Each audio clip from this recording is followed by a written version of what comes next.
بخاری شریف کی حدیث،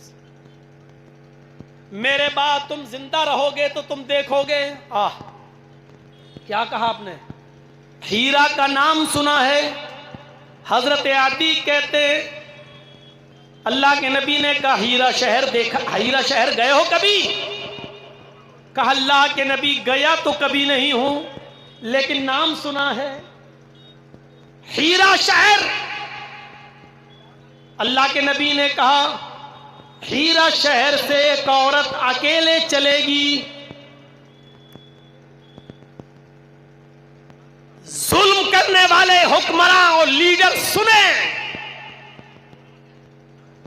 انسانوں کے خون کو گاجر اور مولی کی طرح ان کے جسموں کو کاٹنے والے لیڈر حکمراں سنیں، بیٹھ کر ہیرا شہر واپس چلی جائے گی، اس کو کوئی ہاتھ لگانے والا نہیں ہوگا، اس کو کوئی چھونے والا نہیں ہوگا، اس کو کوئی ٹچ کرنے والا نہیں ہوگا، اس کی عزت و آبرو پر کوئی حملہ کرنے والا نہیں ہوگا۔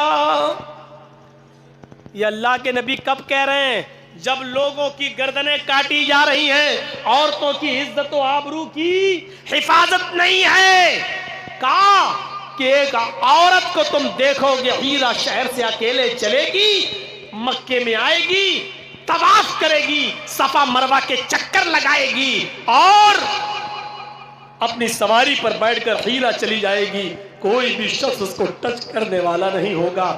حضرت عدی ابن حاتم کہتے ہیں جب اللہ کے نبی نے مجھ سے یہ کہا کہ تم یہ زمانہ میرے بعد اگر زندہ رہو گے تو دیکھو گے، تو میں نے دل میں سوچا فَعَيْنَا دُعَارُ تَيْئِن، اللہ کے نبی کیسا مذاق کر رہے ہیں، آپ کیسی بات کر رہے ہیں؟ کہا نہیں میں نے، لیکن دل میں سوچا اے اللہ کے رسول یہ کیسا مذاق کر رہے ہیں، ایک عورت یا مرد کی تو عزت نہیں بچتی، مرد کی تو جان نہیں بچتی، ایک عورت اکیلی آئے گی اور چلی جائے گی۔ یہ قبیلہ بنو طے کے یہ قاتل، یہ لٹیرے، یہ راہزن کہاں چلے جائیں گے، یہ کہاں غائب ہو جائیں گے؟ یہ راستے میں کسی کو نہیں چھوڑتے ہیں، جس کو بھی دیکھتے ہیں لوٹ لیتے ہیں، اور جو ان کو مال نہ دے اس کو قتل کر دیتے ہیں۔ یہ کہاں چلے جائیں گے؟ یہ لوگ کہاں غائب ہو جائیں گے؟ ایسا ہوگا؟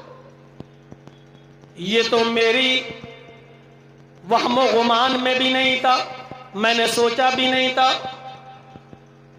پھر آپ نے دوسری بات کہی ہے عدی تم اپنی آنکھوں سے دیکھو گے اگر میرے بعد زندہ رہے تو کسرا کے خزانے فتح ہو کر مکے میں آئیں گے، کسرا کے خزانے فتح ہو کر مکے میں آئیں گے۔ اللہ کے نبی صلی اللہ علیہ وسلم نے جب یہ کہا کہ کسرا کے خزانے فتح ہو کر مکے میں آئیں گے تو میں نے نبی کا چہرہ دیکھا، وہ کسرا جو بڑا طاقتور بادشاہ تھا اور جس کے بارے میں عقیدہ تھا لوگوں کا کہ ان کو کوئی فتح نہیں کر سکتا، ان کو کوئی جیت نہیں سکتا۔ مسلمانوں ہم نے ان چیزوں کو جیتا ہے، تم ہو کہاں؟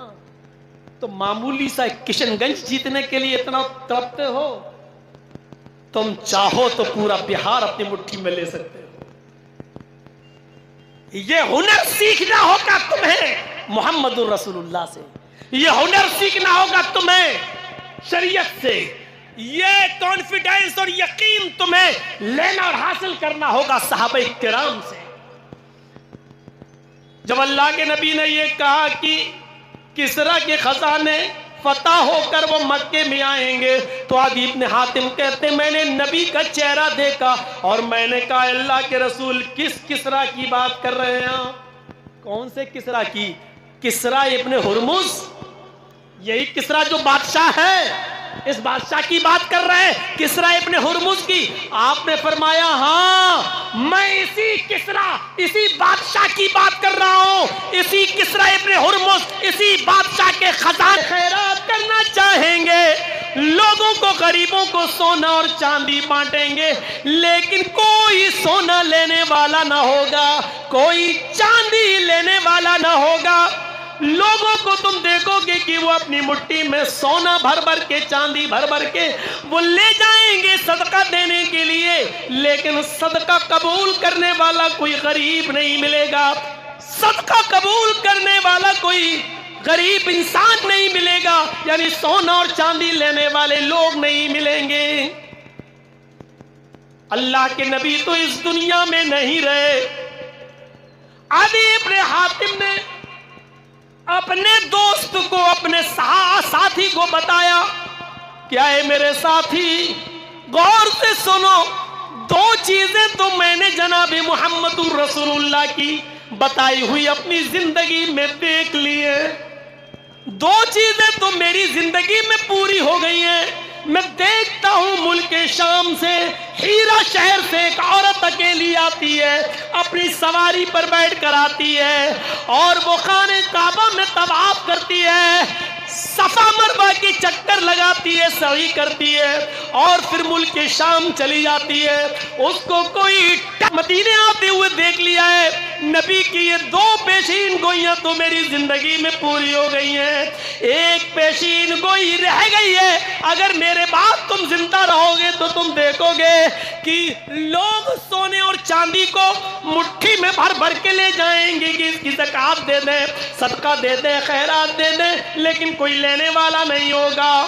میرے بھائیوں، قیامت کی نشانیوں میں سے ایک نشانی یہ بتائی اللہ کے نبی نے، جب قیامت آئے گی تو قرب قیامت زمین سے سونا نکلے گا، چاندی نکلے گی، زمین اگل دے گی، سونا اور چاندی کو باہر پھینک دے گی، لیکن لوگ اتنے امیر اور پیسے والے ہوں گے کہ زمین پر پڑا ہوا سونا نہیں اٹھائیں گے، زمین پر پڑی ہوئی چاندی نہیں۔ جس سونے اور چاندی کے لیے آج تم اپنے ضمیروں کو بیچتے ہو، اپنی حیا کو بیچتے ہو، اپنی وفا کو بیچتے ہو، میرے بھائیوں وہ سونا اور چاندی زمین پر پڑا ہوگا لیکن کوئی اٹھانے والا نہیں ہوگا۔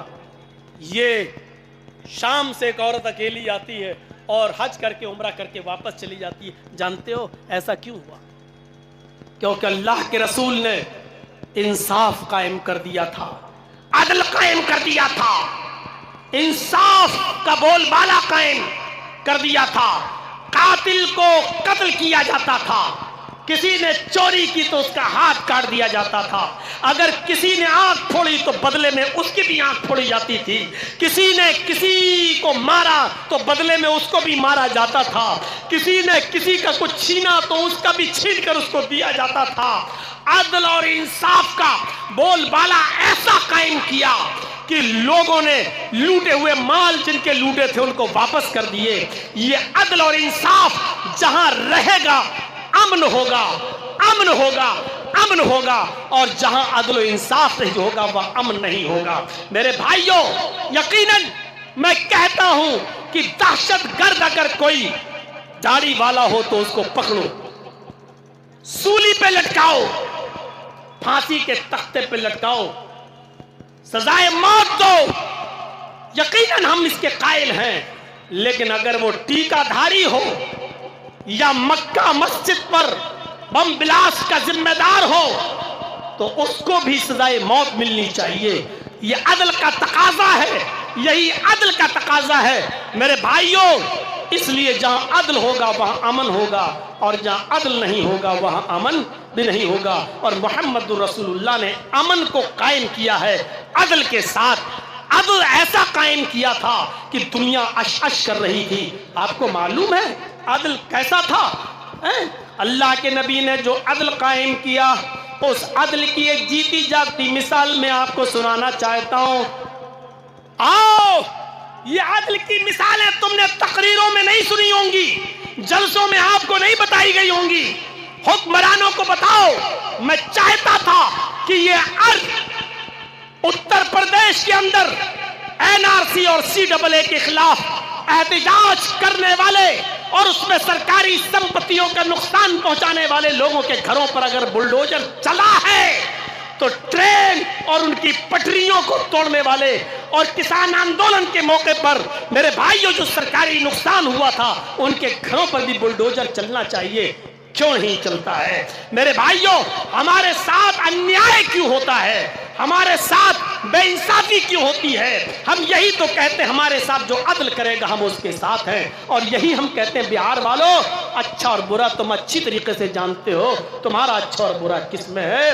کم نقصان دہ چیز کو آپ برداشت کر لینا، بڑے نقصان سے اپنے آپ کو بچا لینا، یہی میری ڈیمانڈ ہے۔